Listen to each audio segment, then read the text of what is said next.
बरा चुम्मा लेता राजा हमारा ढोढ़ी के, तद बरा चुम्मा लेता राजा हमारा ढोढ़ी के।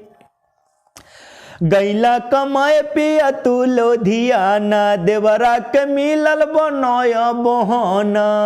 अरे गैला कमाए पिया तू लोधियाना, देवरा के मिलल बनाया बहाना। तघत का दीजे रहाया गोरी के, तघत का दिया रहाया गोरी के। देवरा चुम्मा लेता राजा हमारा ढोढ़ी के, तो देवरा चुम्मा लेता राजा हमारा ढोढ़ी के। अभी पत कैसन बाटे अगलिया पदाते काटे, अभी पत कैसन बाटे अगलिया में दाते काटे। खतायो ठलाली से रोटी बोरी के, खतायो ठलाली से रोटी बोरी के। तदेवरा चुम्मा लेता राजा हमारा ढोढ़ी के, तदेवरा चुम्मा लेता राजा हमारा ढोढ़ी के।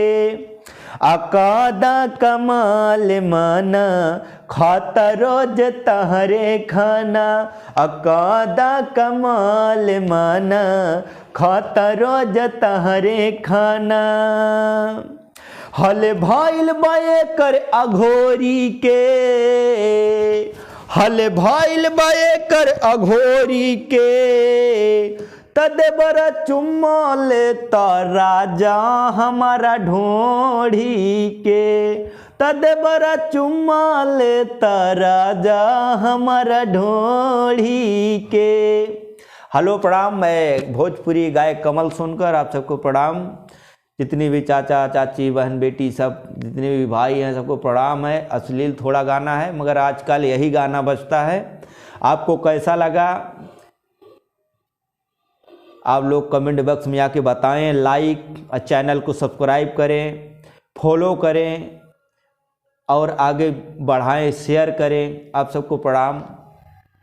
रात काफ़ी हो चुकी है, इसके लिए आज मैं बोला कुछ सुनाता हूँ आप सभी को। जितने भी जनता जनार्दन सबको प्रणाम है।